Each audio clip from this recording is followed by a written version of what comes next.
നമസ്കാരം. ഞാൻ ഡോക്ടർ ബീന. എൻ്റെ കണ്ടതും കേട്ടതും ഉൾക്കൊണ്ടതും എന്ന പങ്ക്തിയിലേക്ക് എല്ലാവർക്കും സ്വാഗതം. ഇന്നത്തെ എപ്പിസോഡിൽ മനോഭാവം എന്ന വാക്കിൻ്റെ ആഴം എത്രയാണെന്ന് നമുക്ക് ചിന്തിക്കാം.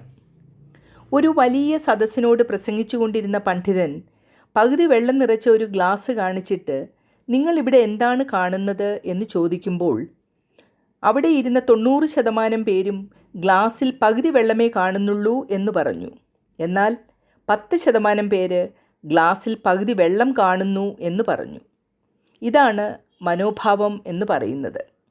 അതുകൊണ്ട് ആറ്റിറ്റ്യൂഡ് അഥവാ മനോഭാവം എന്നത് ഒരു വ്യക്തിയുടെ ആലോചനാ രീതിയും ഭാവനയും നിലപാടുകളും പ്രവൃത്തി ഉപാധികളും അടങ്ങുന്ന മാനസിക അവസ്ഥയാണ്. ഒരു വ്യക്തി ഏതെങ്കിലും കാര്യത്തെയോ ഒരാളെയോ സന്ദർഭത്തെയോ ആശയത്തെയോ എങ്ങനെ കാണുന്നു എന്നതിനെ ആശ്രയിച്ചിരിക്കുന്നു അയാളുടെ മനോഭാവം. ഒരു വ്യക്തിയുടെ മനോഭാവം ആത്മവിശ്വാസത്തെയും ആത്മവിശ്വാസമില്ലായ്മയെയും നിർണ്ണയിക്കുന്നു. പരസ്പര ബന്ധങ്ങൾ ശക്തമാക്കാനും നിലനിർത്താനുമുള്ള കഴിവിനെ അത് സ്വാധീനിക്കുന്നു. പ്രവൃത്തികളുടെ ദിശയും അതിൻ്റെ ഫലവും തീരുമാനിക്കുന്നു. വിജയം കൈവരിക്കുന്നതിൽ പ്രധാന പങ്ക് വഹിക്കുകയും ചെയ്യുന്നു. പോസിറ്റീവായ മനോഭാവത്തിന് പല നല്ല ഗുണങ്ങളുമുണ്ട്. അത് വ്യക്തിയുടെ ആത്മവിശ്വാസം വർദ്ധിപ്പിക്കുന്നു. വ്യക്തിക്ക് സ്വന്തം കഴിവുകളിൽ കൂടുതൽ വിശ്വാസമുണ്ടാകുന്നു. എനിക്ക് കഴിയും എന്ന വിശ്വാസം അയാളിൽ മുന്നോട്ടു പോകാൻ പ്രചോദനമാകുന്നു. അത് ഒരാൾക്ക് അയാളുടെ സന്തോഷം നിലനിർത്താൻ സഹായിക്കുന്നു. പ്രശ്നങ്ങൾ വരുമ്പോഴും ആധിക്യത്തിലായിരിക്കാതെ അതിനെ നേരിടാൻ അയാളെ സഹായിക്കുന്നു. ഒരു വ്യക്തിയുടെ ഹൃദയത്തിൽ സമാധാനവും സുഖവും അത് ഉണ്ടാക്കുന്നു. അതുമൂലം അയാളുടെ മാനസികാരോഗ്യം മെച്ചപ്പെടും. തൽഫലമായി ശാരീരിക ആരോഗ്യവും മെച്ചപ്പെടുന്നു. കൂടാതെ ആ വ്യക്തിയുടെ ഉത്സാഹം, ഊർജം ഇവ വർദ്ധിക്കുന്നു. നല്ല മനോഭാവമുള്ളവർക്കൊപ്പം സമയം ചിലവഴിക്കാനാണ് എല്ലാവരും ഇഷ്ടപ്പെടുക. കാരണം അവരുടെ പോസിറ്റീവ് ചിന്തകൾ കൂടെ ഉള്ളവർക്കും പുത്തൻ ഉണർവ് നൽകുന്നു.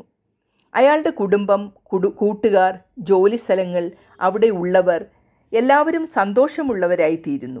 അങ്ങനെയുള്ളവർ ഒരു വ്യക്തിയെ പരാജയത്തിൽ നിന്ന് ഉയർത്തി വിജയത്തിലേക്ക് എത്തിക്കുകയും ചെയ്യുന്നു. പരീക്ഷയിൽ പരാജയപ്പെട്ട ഒരു വിദ്യാർത്ഥിയോട് നല്ല പ്രചോദനാത്മകമായ ഉപദേശങ്ങൾ കൊടുത്ത് അവന് മുന്നോട്ടു പോകുവാനുള്ള കരുത്ത് കൊടുക്കാൻ പോസിറ്റീവ് മനോഭാവമുള്ളവർക്ക് സാധിക്കുന്നു. ഇത്തരക്കാർക്ക് പ്രശ്നങ്ങൾക്ക് സൃഷ്ടിപരമായ പരിഹാരങ്ങൾ കാണാൻ കഴിയുന്നു. മാത്രമല്ല, ഓരോ പ്രശ്നത്തിൻ്റെയും മറ്റേ വശം കൂടി നോക്കുവാനും കാണുവാനുമുള്ള മനോബലം അവർക്കുണ്ടാകും. തൽഫലമായി നല്ല മനോഭാവമുള്ള ആളുകൾക്ക് മറ്റുള്ളവരെ പ്രചോദിപ്പിക്കുവാനും അവരെ മുന്നോട്ട് നയിക്കുവാനും കഴിയുന്നു. അതുകൊണ്ട് പോസിറ്റീവായ മനോഭാവം ജീവിതത്തിലെ ഓരോ മേഖലയിലും കുതിപ്പിൻ ചക്രമായാണ് പ്രവർത്തിക്കുന്നത്. നമ്മളിൽ ഒളിഞ്ഞു കിടക്കുന്ന നെഗറ്റീവ് മനോഭാവം തീർച്ചയായും നമുക്ക് മാറ്റുവാൻ കഴിയുന്ന ഒന്നാണ്. അതിന് നാം സ്വയം അവബോധമുണ്ടാക്കണം. അതിന് ഉദ്ദേശ്യപൂർവമായ പരിശീലനം സാധിക്കണം. മാത്രമല്ല, അറിവുള്ളവരിൽ നിന്ന് പ്രചോദനാത്മക ഉപദേശങ്ങൾ നമ്മൾ ലഭ്യമാക്കണം. ഇവയെല്ലാം ഉപയോഗിച്ചാണ് അങ്ങനെയുള്ളവരിൽ പോസിറ്റീവായിട്ടുള്ള മാറ്റം സാധ്യമാകുന്നത്. അതുകൊണ്ട് നാം എല്ലാവരും പോസിറ്റീവ് മനോഭാവം കൈവരിക്കാൻ പ്രത്യേകം ശ്രദ്ധിക്കണം. അതിനുവേണ്ടി പ്രയത്നിക്കുകയും വേണം. അങ്ങനെ നല്ല ഒരു സമൂഹം വാർത്തെടുക്കാൻ നാം ഓരോരുത്തരും പങ്കാളികളാകണം. ഒരു കോളേജ് അധ്യാപികയായിരുന്ന എനിക്ക് ജീവിതത്തിൽ ഇതുപോലുള്ള സന്ദർഭങ്ങളെല്ലാം കാണാൻ ഉണ്ട് എന്നുള്ളത് ഒരു കാര്യമാണ്.